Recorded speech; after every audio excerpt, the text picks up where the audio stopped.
Yesayya I love you. సరిపోయింది. స్తోత్రం. నువ్వు నాకు ఇష్టం, నాకు నువ్వు ఇష్టం. ఇద్దరు కూర్చో జుబ్బ దేవుడు ఎంత గొప్ప దేవుడు తెలుసా? గాడిది గుడ్డేం కాదు.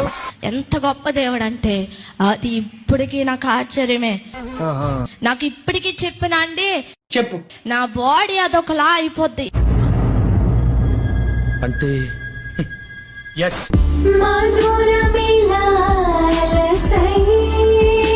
ఎంత ఆయన శక్తిని అనుభవిస్తే ఎంతలా ఉంటది.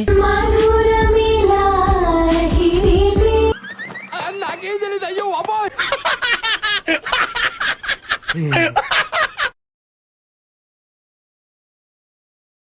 వాడిపోక ముందే నన్ను వాడుకో. నమ్మకండి, ముందు వాడి చూడండి. ఒక చూపుతోని భూమి కంపిస్తదే. యేసునామంలో పరలోక బంగారంలో నుంచి ఒక తులం గొలుసు రోడ్డు మీద పడును గాక అని ప్రార్థన చేసుకున్నా. 4 గంటలకు అడిగిన 7 గంటలకు ఉప్పల రింగ్ రోడ్ కాడ దొరికిందండి.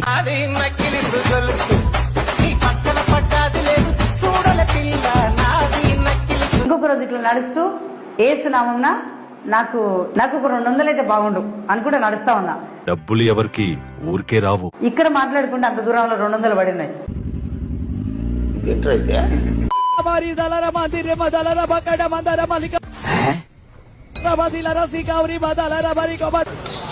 మీకేం పని లేదా?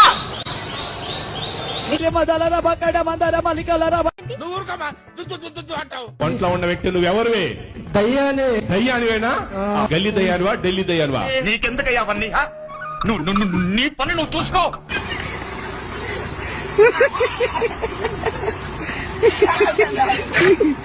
వంటగదిలో చూసిన ఎలకలే, బెడ్రూమ్ లో చూసిన ఎలకలే, బయట చూసిన ఎలకలే, వీధిలో చూసిన ఎలకలే. పెద్ద సమస్య వచ్చి పడిందే, ఇప్పుడు ఏం చేద్దాం? అందువల్ల అవి చాలా బాధ పెట్టేవి. ఒకరోజు మా మమ్మీ ప్రార్థన చేస్తుంది, ప్రభువా ఈ ఎలకల గోల ఏంటయ్యా, మనం ఎలకల కోసం ఏం చేద్దాం, ప్రార్థన చేద్దాం.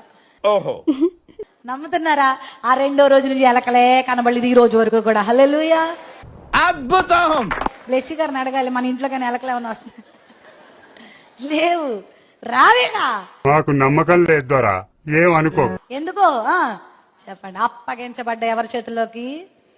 మన చిన్న ఎలకే కదా, చిన్న పిల్లకే కదా అనుకుంటాం. అవి మనం చాలా బాధ పెడతా ఉంటాయి. ఏదైనా సరే నువ్వు దేవునికి అప్పగించు. పిచ్చోళ్ళ గురించి వెంటనే కానీ లైవ్ లో ఇదే చూడటం. మా పాస్టర్లో ఉన్న మహిమలు ఎవరు చేయలేరు. మేము చనిపోయేవాడిని లేపగలం, భయంకరమైన రోగాల్లోంచి ఉన్న వాళ్ళని లేపగలం.